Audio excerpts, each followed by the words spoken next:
lo de Alan, vamos a arrancar entrando. Le vamos a preguntar qué... Buenas, ¿cómo andan? Capítulo 5. Llevamos 5 capítulos de este increíble proyecto. Volvemos a estar en lo de Alan. Vamos a arrancar entrando, le vamos a preguntar en qué anda y a ver si le podemos ayudar en algo. ¿Vamos?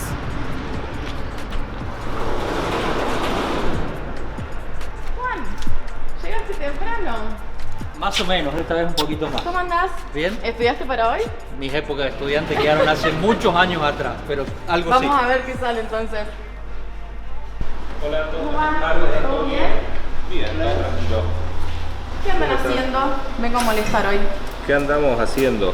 Estamos por poner el depósito de agua, el que refrigeraba los frenos, Sí. pero primero estamos pegando unas gomitas para que no raye con la pintura. Bien. Ay. ¿Me querés ayudar con un par de cosas, Anto, Sí. ya que viniste? Vine lista para ensuciarme las manos. Bueno, tenemos para poner el acumulador de presión hidráulica, Bien. que lo tengo ahí esperando, y tengo la bobina esta de encendido también para poner, y la tapita del tacho que va atrás también de depósito de agua, que es el que tira los sprays. A los radiadores. A los radiadores, exactamente. Joya, vamos a empezar Sí. por lo más fácil. ¿Me acompañan?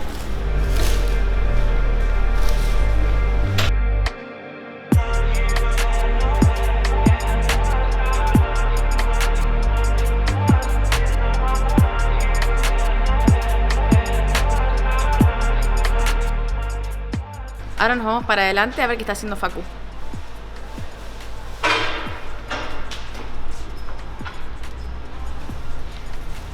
Estamos Ahora. pegando la goma para poder colocar el tachito de refrigeración de frenos. La goma es, digamos, como para que no raye la pintura. Para que no haya rayones ni vibraciones tampoco. ¿Te puedo ayudar en algo o es algo que tenés que hacer No, solo? estamos acá ya simplemente terminando de colocar la última para ya colocar el Bueno, reservorio. me quedo a chusmear cómo terminás. Sí, no hay problema. Esto negro. Esto, y acá están los bulones.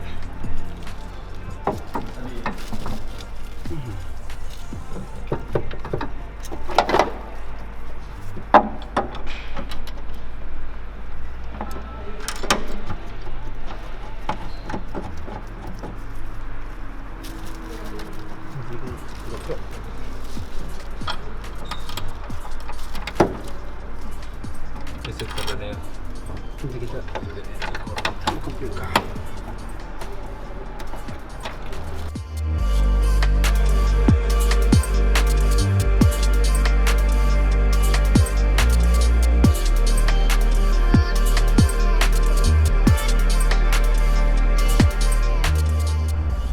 ¿Les gustó cómo quedó la instalación del depósito de agua? Mientras Facu terminaba eso, yo puse un par de cosas en la bandeja del vano motor.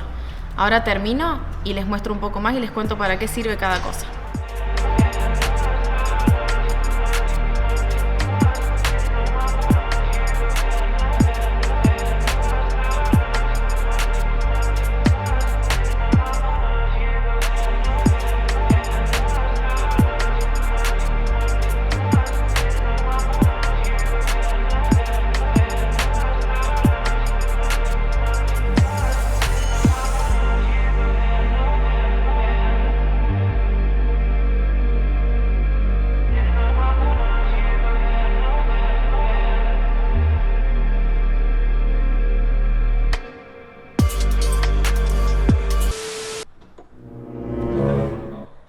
¿Por qué nadie me lo dijo?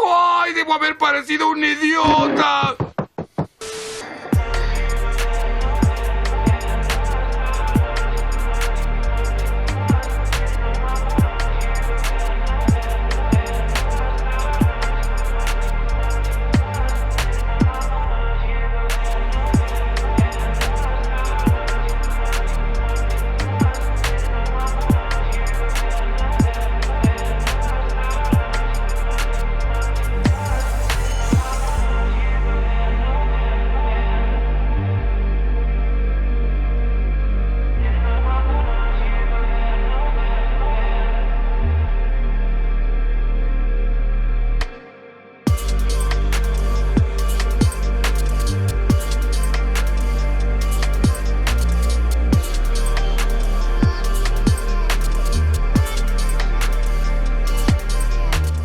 Bueno, ahora les voy a mostrar un par de cosas que terminé recién. Por ejemplo, acá tenemos el filtro de nafta con sus respectivas mangueras y conexiones. Acá abajo tenemos el motor que acciona los limpiaparabrisas, depósito de líquido de freno que van a las bombas de freno que tengo acá adentro. Acá abajo tenemos también la bomba de embrague. Esta manguera es la que va a sacar todos los gases de venteo que elimina el motor y los va a mandar a la parte trasera del auto, que es donde está el depósito de aceite. Y por último, como para cerrar acá, les voy a mostrar. Esto es un acumulador de presión hidráulica que trabaja a la par de una electroválvula. Estos dos son los que van a permitir que cuando uno toque el botón de la selectora, se active automáticamente el pedal de embrague. Ahora los voy a dejar con Juan, que les va a contar un poco más sobre la parte técnica del auto. Mientras con los chicos nos vamos a poner a forrar las cañerías de agua, que son las que salían del motor, pasaban por dentro del habitáculo y desembocaban en la parte trasera del auto, que es donde estaban los radiadores. Vamos a forrarla con cinta de amianto, que es lo que protegía al caño del calor que emanaba el motor, y dentro del habitáculo lo que protegía a los pilotos del calor que emanaba el agua que pasaba por dentro de estos caños. Nos vemos en un rato. ¿Qué tal? ¿Cómo están ustedes? Seguimos descubriendo distintos aspectos de este imponente Audi 4 S1 E2, y a propósito de esta doble sigla con letras y números, les quería comentar que cuando les llegó el momento al equipo Audi Sport, o a la fábrica, mejor dicho, en Alemania, de pedir la homologación de este avance como el que estamos viendo acá, lo hizo efectivamente como E2, aunque popularmente circulaba entre los aficionados, entre la prensa, entre el ambiente del Rally Mundial, la versión de que el Audi era el Audi 4 S1. ¿Es correcto esto? Sí, es correcto, pero cuando se lo homologó es como les decía recién, se lo hizo bajo la sigla E2, de manera tal que llamarlo Audi 4 S1 E2 es una forma que no tenemos de cómo errarle. Otro aspecto interesante del auto, cuando quedó muy inflado en toda la faceta aerodinámica, sobre todo en la trocha, en los pasarruedas, delantero y trasero, y ni hablar también en el faldón delantero, todos estos avances se hicieron cuando Audi había superado en cierta forma desde la Coupé 4 inicial el hecho de ir mejorando cada vez más un tema que empezó algo complicado. ¿Cuál era? El de la distribución de pesos. Al tener este motor 5 cilindros en línea montado sobre los ejes delanteros, tenían al principio una repartición de 58%, todo tirado sus kilos adelante. Esto en la versión recortada, ya con el chasis como lo vemos, con la ventana más corta y demás, aunque sin los aditamentos aerodinámicos, se mejoró a 52% contra 48% en la parte trasera. Y con la carga aerodinámica el progreso fue incluso más evidente. Como muchas de las gracias, por decirlo de alguna manera, que tenía el Grupo B era que reglamentariamente concedía muchas libertades, no solamente en todos los componentes mecánicos, sino también en los exteriores. Cuando en Audi decidieron dotar a este 4 en versión inflada estos aditamentos aerodinámicos, ganaron mucho en comportamiento del auto. Se estaban tornando indóciles. Recordemos que estamos hablando de un motor 2.1 turbo, 5 cilindros, que había ya para esta época, mediados de 1985, superado holgadamente los 500 a 550 caballos de fuerza, dependiendo de la presión que le dieran al turbocompresor. Claro, con la gran carga aerodinámica adelante, atrás y a los costados, los autos doblaron mejor, tuvieron en general un mejor comportamiento. Pero ¿qué pasa? Había un problema. El Grupo B estaba llevando a límites insospechados las prestaciones de los autos. Habían pasado accidentes fuertes en diversas partes del mundo, en diversas fechas del campeonato mundial, y en la Federación Internacional de Automovilismo, que es el ente rector del deporte motor, ya resonaban los ecos de que la peligrosidad y el descontrol de la fuerza bruta de estos autos se les estaba escapando de las manos. Así que homologar cuestiones como estas requería de bastante tiempo. En Audi lo lograron ya sobre la parte final. Recordemos que la vida útil de este auto fue, lo que les decía recién, julio del 85 hasta la abolición del Grupo B a fines de 1986.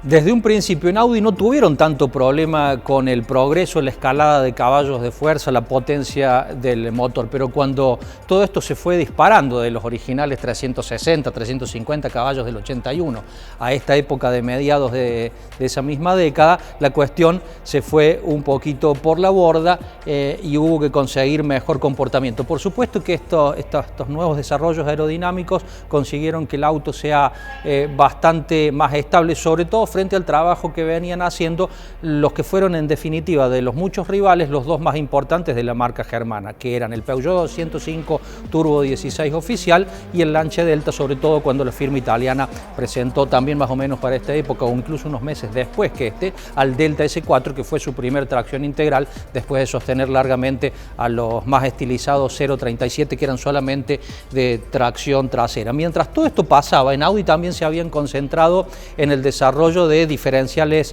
centrales para darle más estabilidad a este poderoso ejemplar. Probaron mucho Torsen, diferenciales de distinto tipo viscoso e hidráulico, y hasta hicieron alguno que otro ensayo con un sistema muy similar al PDK de los Porsche que competían en circuito en otros aparatos que eran brutales, que eran los grupos C, es decir, el Campeonato Mundial de Sport Prototipos, donde por ejemplo entre esta época y principios de los años 90 nosotros en Argentina tuvimos a un gran representante justamente con la marca Porsche, los 956 y los 962, recordamos al santafesino Oscar Rubén Larraúd.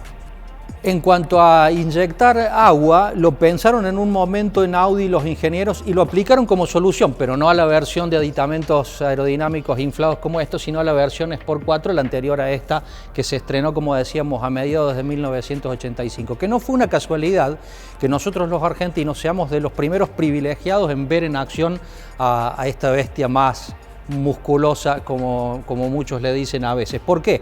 Porque en ese momento el Rally Mundial de la Argentina se corría en pleno invierno, generalmente fines del mes de julio o principios del mes de agosto, y además eran fechas consecutivas con el famosísimo rally de los 1000 lagos, que se llamaba por entonces a la mucho más tradicional todavía fecha finlandesa, de manera tal que en el calendario venían Argentina y la carrera escandinava. Por eso fueron las dos primeras fechas en que el mundo entero pudo ver a este ejemplar así.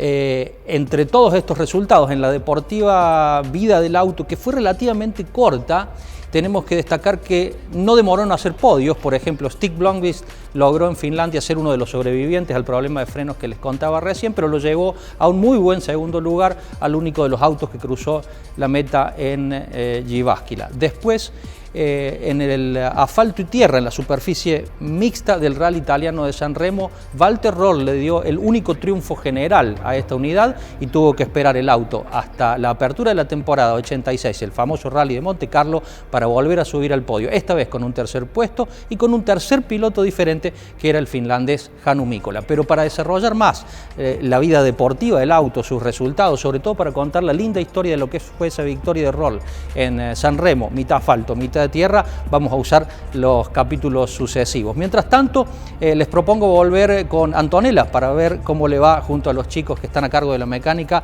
con el vendaje de las cañerías de agua. Nos vemos en la próxima. Bueno, te contamos, acá son la cañería de agua, le pusimos las vendas y ahora le estamos poniendo un protector a la venda porque pica, que da miedo esto.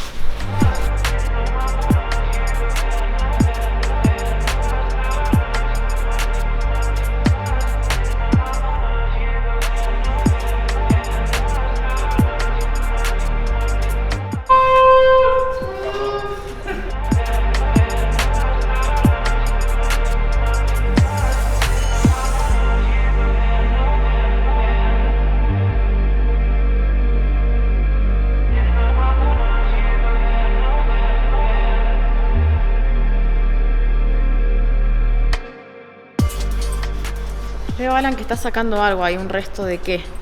Es la pasta de pulir que quedó del sobrante, unos rincones. Así que viene al detalle. Exactamente, porque una vez que lo pongamos ya después... No se pueden limpiar esos rincones. Y en los rincones ya cuesta.